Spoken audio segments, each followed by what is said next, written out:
Hello and welcome to another edition of Paratalk. I'm Gareth Davis, and once again we're joined by paranormal enthusiast Mr. Reeves Cook. And this week we discuss a relatively unknown supernatural case from 1997, a haunting in West Midlands. Now, Reeves, I know nothing about this. This has not been on my radar at all.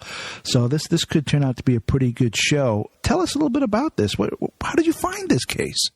Well, I always try and find the most obscure accounts and cases of hauntings and paranormal goings-on, because I think that maybe our listeners want something a little bit different. I happened across this case, very little information, but what information I did find on it was, for me, quite fascinating, because it's around a family and a dream house. And okay. I'm already detecting shades of Amityville. yeah. But this happened in England, so out just on the outskirts of the city of Birmingham. Let's go through it step by step. So there's a family. Yeah. They're moving out of the city. They want to get a new house. So tell us the background and how it all unfolds. Well, the man and lady, Julie and George, Penney, they got married back in the 80s. And it wasn't until they had a family, 2 young daughters, Francesca and Katrina. Birmingham is a large city. And they decided that it was time to move their children out of the city and just have a change of lifestyle. Slow things down a bit, just take it easy. So they decided in the mid-90s that they were going to relocate. Okay, they were going to sell up and they were going to relocate. They weren't sure to where. So, therefore, they had to start the search for somewhere else to live. Right. They happened upon a small suburb on the outskirts of the city of Birmingham. So it was still close to commute to the city, but it was and far enough away from the city that it was in a quiet, secluded area. They found a lovely 18th century cottage. So it was perfect for them because it was big enough for their children, their pets, and everything else that they needed, and they had room to grow. It was going to be a dream house for life. It was the right price. They could afford it, and it was in a nice area. You know, it was a small village. Let me ask you, so it was an older home, though, from the 18th century. That's very old. Was it like in a dilapidated state, or did they have to do work on it, or was it fairly good to go? They could just move right in? They moved right in. It was all ready to go, and they moved in, and everything was great. You know, this was in the 90s, so not that long ago, and, you know, everything seemed fine. After a few days, they started to notice strange things, little things, which they kind of brushed aside. It was the children that first noticed the strange goings-on, and they reported it to their parents. Father, he's an engineer by trade, and the mother is a school science teacher. So they're very level-headed. So, I mean, it makes sense. I mean, usually in cases like this, it is the children that witness the phenomena first. And usually when they report it to their parents, it's blown off as, they're imagining it, they're making stuff up, that kind of thing.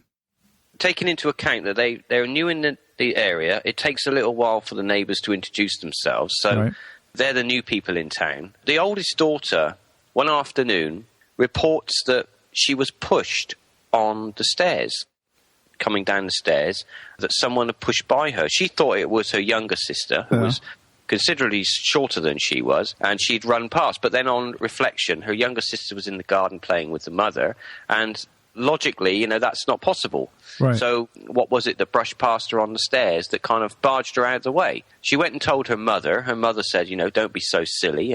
There's nothing in the house. Forget about it. You're imagining it. A few days later, Julie was doing the housework and the general cleaning, and she was taking some clean laundry upstairs to the upstairs bedrooms, sorting the laundry out. As she walked up the stairs, she felt what she described as a very cool breeze, and then as if someone much larger than herself brushed past her. But as they brushed past her, she clearly felt a large hand on one side of her face pushing her out of the way. That's pretty intense. The stairs were an L shape. So you had the first portion of stairs that went up. Yeah. Then you had like a little a turning area, a mini landing, shall we say. And then you had the second section of stairs. So I'm trying to get my head around this for a second. So she's walking through the hallway, And comes up the stairs. I'm assuming that the hallway is only really big enough for one person unless you scoot to the side. So if there's she had she was walking up the stairs to the upper floors, and she had a washing basket. Okay, so she's walking along now. If normally, you're walking along with a big basket full of clothes and stuff, and say another family member is walking towards you, the only way you're going to get by each other is to scoot up against the wall and squeeze past each other. Yeah. So it sounds like something like that happened, but with an entity.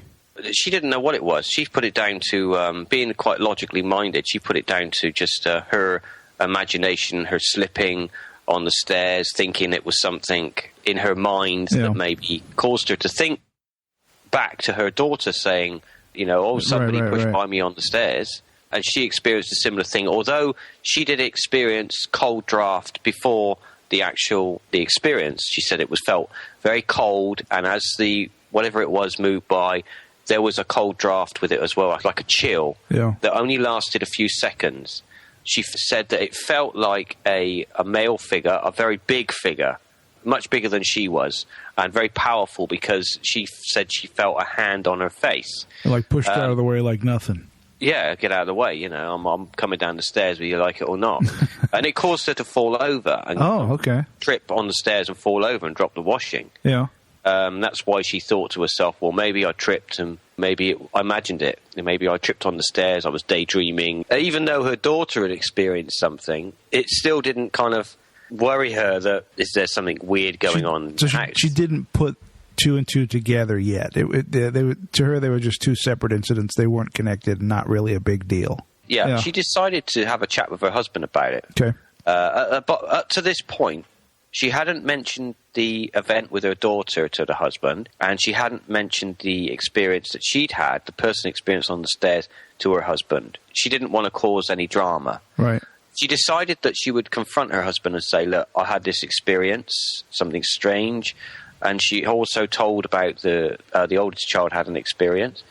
And he said, look, I think you might be imagining it. It's a new environment. It's kind of out of your comfort zone. Yeah.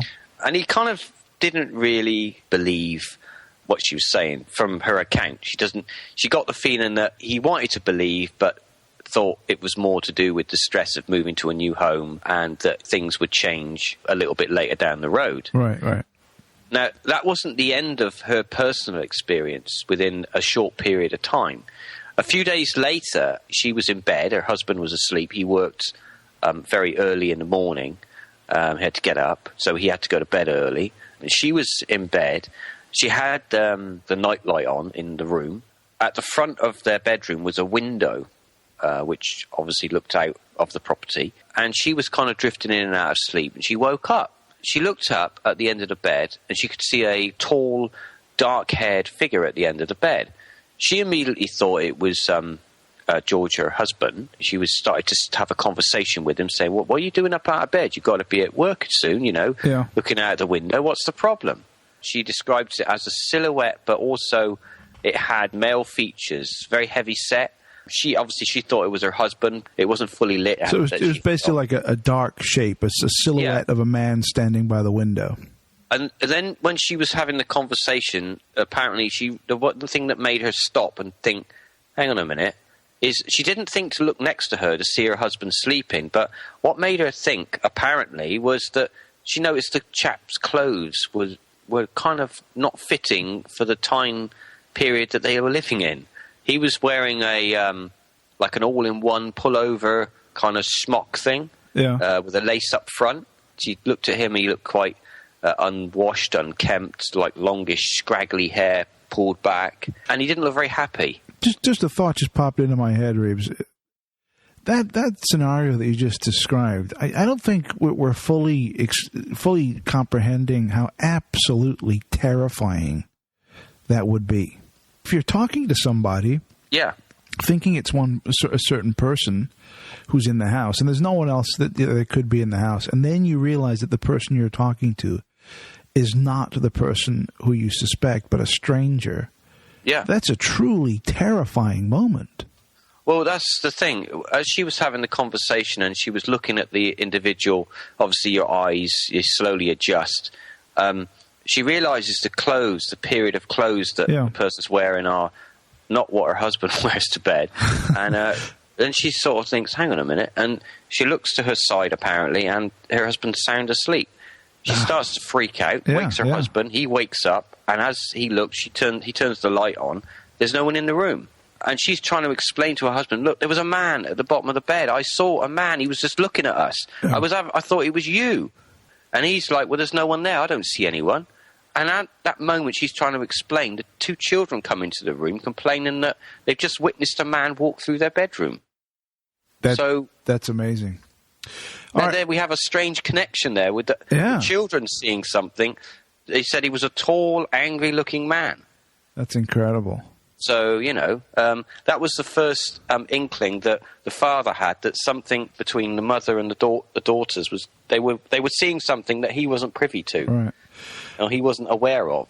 All right, then, Reeves, let's take a real short break here before we get really into the main events of this story, and we'll be back in just a few moments. Ever wonder what's hiding just beyond the veil of the ordinary? Welcome to the Wandering Road podcast, where hosts Chris and Dean take you on a journey into the unexplained, paranormal encounters, cryptid legends, eerie true crime, and all things unsettling. The Wandering Road podcast is available on Spotify, Apple Podcasts, and all good podcast directories. You're listening to Paratalk with Reeves Cook and Gareth Davis. And we're back. So Reeves, the kids ran in. They said they saw a man going through their room also. How do the parents react to this? Well, obviously they were a little bit, when their daughters start to complain that they're seeing this figure, they start to get worried. The husband starts to think, well, maybe my family is experiencing something. Maybe we have bought a house that is...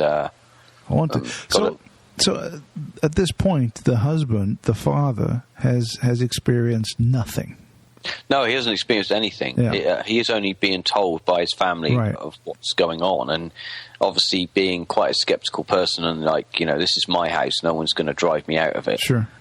He's kind of resolute to think, well, this is all nonsense. Right. And a lot of what you're experiencing is the stress of living in a new place. Yeah.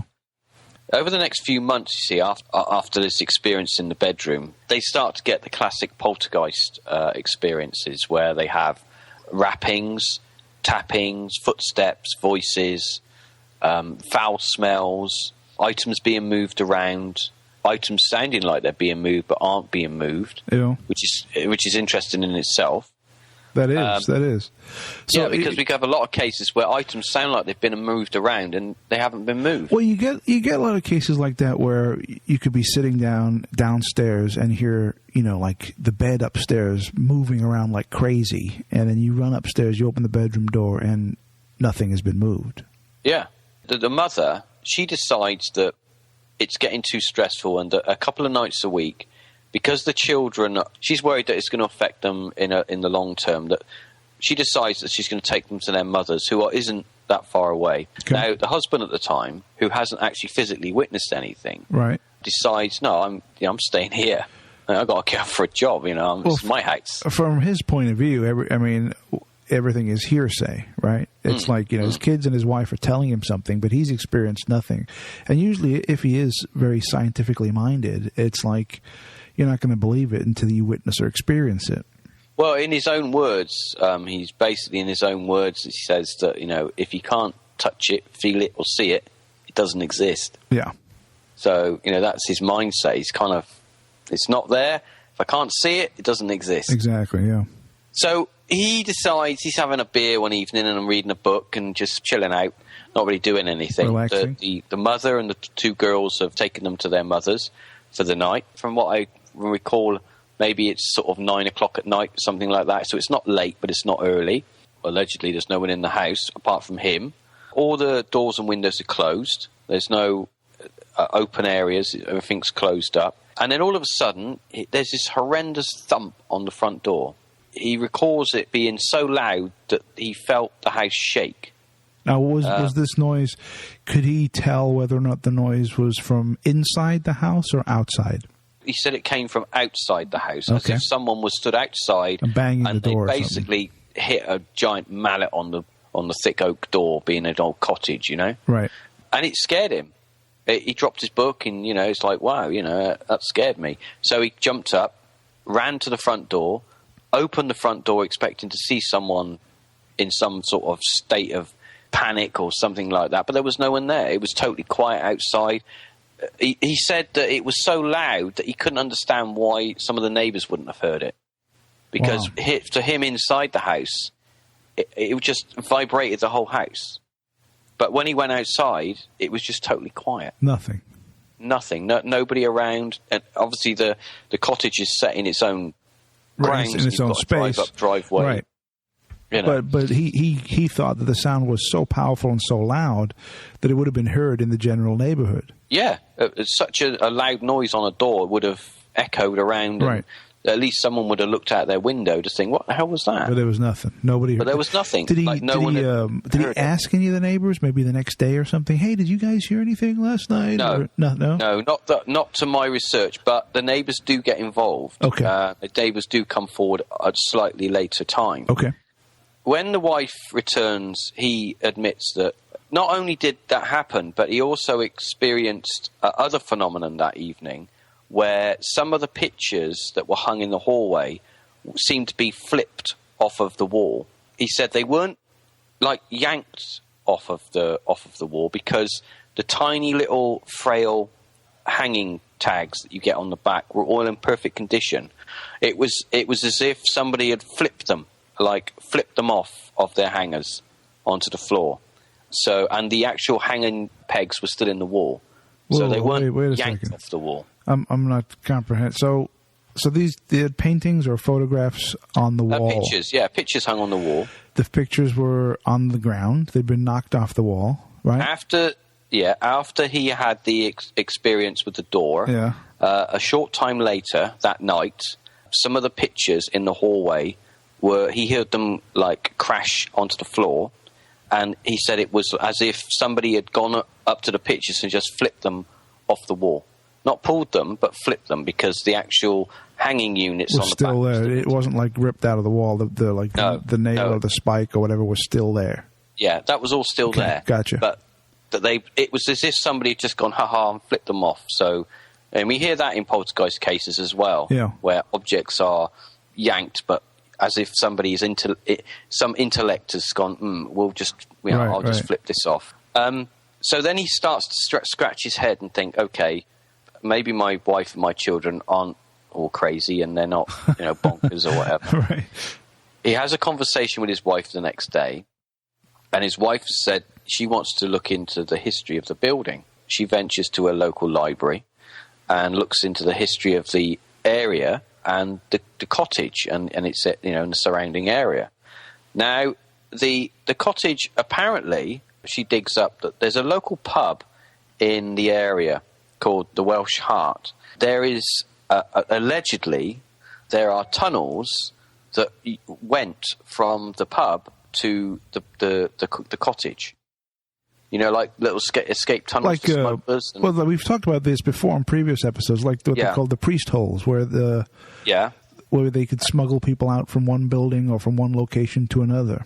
Well, normally, also with a lot of taverns and places that had highwaymen, they would have these little tunnels built to go to different houses, so that if the troops came to take them away, or the local stabulary, that they could do a runner and just disappear. Right.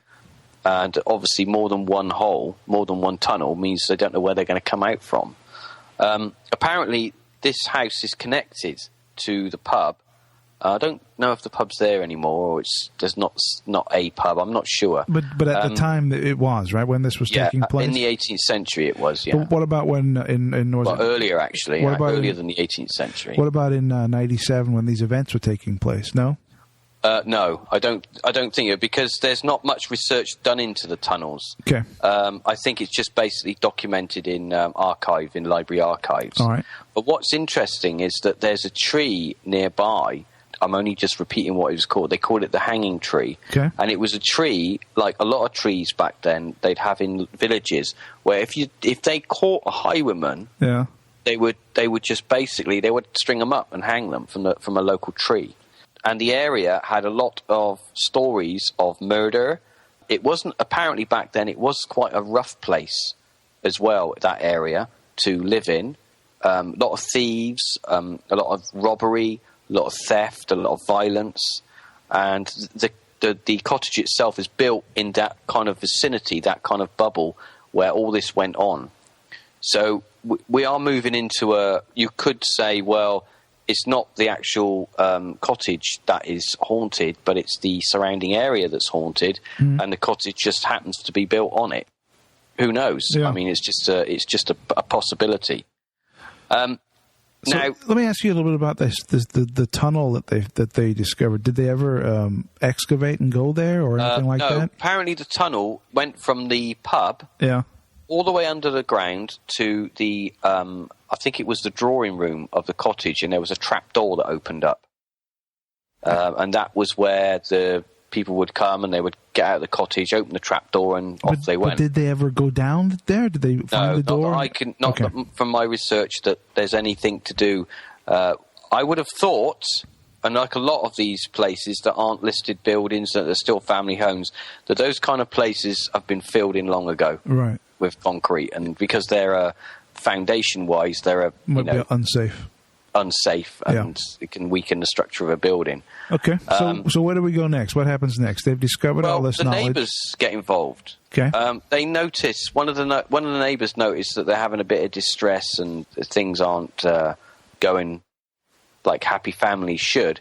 One of the neighbours comes over and asks Julie how is she getting on? How are things? How are they settling? It's been a few months. How are things? And she says, well, it's not good. We're experiencing some strangeness in the house, voices and strange things moving around, and we've even seen a figure. The neighbour turns around and says, well, I just want to inform you that most people that have moved into this house or have bought this property over the last few years have not stayed there. Well, the longest one was 18 months previous to them buying the property. And the reason that they moved out was undisclosed, but they didn't want to live there anymore. Because 18 months, that's nothing. I mean... Yeah, that is nothing. Wow. The property is very lovely property. It's a very big cottage, and it's all very nice. It's got all the beams and everything, sure. Thatched roof and all that stuff. They start to scratch their head and thinking, okay, what is going on? Yeah. It comes to a pinnacle in the late 90s. It comes to a pinnacle where something happens, allegedly. I'm going to say this because this is on the level of the Amateurville, okay? So now, let me get this straight. So everything you've described so far, Reeves, is well within normal haunting phenomena, okay? Yeah. Everything you said is like, it's happened a million times at a million locations all over the world. Very, very similar, very standard. Now, from what I'm hearing in your voice, we're about to go somewhere which kind of takes it from the normal haunting phenomena into the movie realm, so to speak. Well, yeah. As you can imagine, people that living together under duress when they've got something going on in their home that they can neither see, taste, touch, smell, they don't know what's happening, it's going to cause duress. It's going to cause arguments. It's going to cause anger towards one another because each person's going to blame everyone else for causing the problem. It got to the point where the mother and the two daughters decided that they were going to sleep all in the same room because it got too much. They were not sleeping properly. They were sleeping with one eye open, and it just got too much. Now, there's an account from the daughter that she was asleep one evening on the large family bed, and she opened her eyes and woke up and watched her mother rise like 7 foot into the air while she was sleeping and just levitate there. She wasn't awake. She was totally unconscious asleep, and she was calling for her mother to wake up. Her mother wouldn't wake up, and then she slowly came back down to the bed, and obviously a child woke the mother up. The mother had no knowledge of what had just happened. They were talking full-blown levitation here, right? By an unseen means. Way back in the dark days of the beginning of Paratalk, the first case we talked about was the Enfield poltergeist on like episode 1 and 2. Yeah. And there was some levitations in that, which were very suspect. There were also multiple witnesses. Yeah. Anything like this where there's a levitation, it really, I mean, I'm strongly on the fence. Yeah. Okay. Now it might very well be true. I don't dismiss it outright. You know, it's well within the possibilities of the paranormal. Right? I'm not saying that it's absolute nonsense, but these things are so rare and rarely experienced by more than one or two people. It really does make you think. Well, you know, what's really going on here? You know. Well, I think in the case of. Because I don't want to sound like a hypocrite or anything, because I do find the Enfield case totally fascinating. But I think that in the Enfield case, we did have two independent witnesses that saw it from outside of the house. We saw her floating across the window and up and down and all that. And they have gone on, you know, on the record as saying, well, I know what I saw, and that child was floating around the bedroom. Fair enough. But here we have something where it's only the family, so we can only go by the child and what the child saw. Yeah. But apparently this was the final straw. The mother woke up distressed. The child was saying, you were floating above the bed. I couldn't wake you up. She decided that was enough. She got the children together. As she got the children together, other things started happening. Other noises in the house started happening. Stomping sounds and what they call just general strange phenomenon. She got the children together in the car, and she went to her mother's, and they never came back. They never came back to the house. What about her husband, the father? She told her husband, you can live there if you want, but I'm not going to live there in that house anymore. It took them 2 years to relocate and get settled back into a new place. They moved into a place in Scotland, so a long way away. Yeah, that's a bit of a journey from where they were. Yep. They moved into a place in Scotland, and that took them 2 years to get over the experience. Well, the lady anyway, and the children. The house was sold to other people, and to this day, they've had no other problems. Or if they are, they're not talking about it. Yeah, or if they are, they're not. They're poo-pooing it, and it's nowhere near the level of what these individuals, the previous individuals, experienced. Well, that's a great one, Reeves. A great story. You know. It's a very strange account where it was never really documented on a scientific level because obviously it happened very quickly. The family bought a new dream house. They were only in there a few months and they were gone. They had enough. They just wanted to get out of it. Now, putting my skeptical hat on, which I like to do now and again because you can't believe everything. No. You have to be skeptical on certain things. A family buy a dream house. They buy a house where maybe it costs a little bit more than what you can really afford. You take a little bit of a reduction in wages down the road, and you realise you can't afford it no more. So you need an excuse to get out of that. You know, maybe sell it on. Sure. I'm just being. You've got to be devil's advocate. No, absolutely. This case is purely based on witness testimony and hearsay. Yeah. There was no scientific investigation, or no investigation at all, scientific or otherwise. So, you know, we're purely going off, oh, well, they're saying this happened. Now, whether or not it did, I mean, who knows, right? But on the other level, nothing of what they've reported in their accounts is out of the realms of what has happened to other people. True. It's not like they're saying the roof lifted off my house and it spun 360 degrees and came back down again. Everything that they've reported, like seeing a figure, hearing noises, smells, electrical faults. There were electrical faults in the house, which they had checked out, and there was no reason for them to be electrical faults. All those kind of things, even the cold drafts and stuff, are all within it's all within reason. It's what other people have experienced in other scenarios. Here's something to think about too. Now, I mean, how many people do you think would concoct a story like that just to get out of a house. Well, that's another reason. Yeah, I mean, look at it from the point of view. It's possible, right? That could happen. Of course, people can make it up, but to actually sit down and say, okay, so we'll say the house is haunted, so we can get out of it, and then make this big elaborate story. I don't know. I mean, there are people out there. There are cases that are well documented where families have said that because they don't want to live in a certain social housing anymore. They say the house is haunted and they'll get out. And obviously, if they make enough noise, they can get out. Right. But on a level where you buy a property and then you think to yourself, well, if I tell the bank it's haunted, they might let me sell it on or give me, let me get out of this agreement. But I understand what you're saying. Logically, two level-headed people, an engineer and a scientist, it's unlikely they would do that. It's unlikely because they've got a family, they've got children. They would think about their children. Well, that's what I'm thinking. It's totally possible, but it is unlikely. All right, then, Reeves, another great Paratalk. Thoroughly enjoyed this one. Great find. Yeah. Great find on this. I'd never heard this one before. And a little bit of a classic. Very, very cool. Thank you so much, Reeves, and thank you all for listening. And we'll be back very soon with some more Paratalk.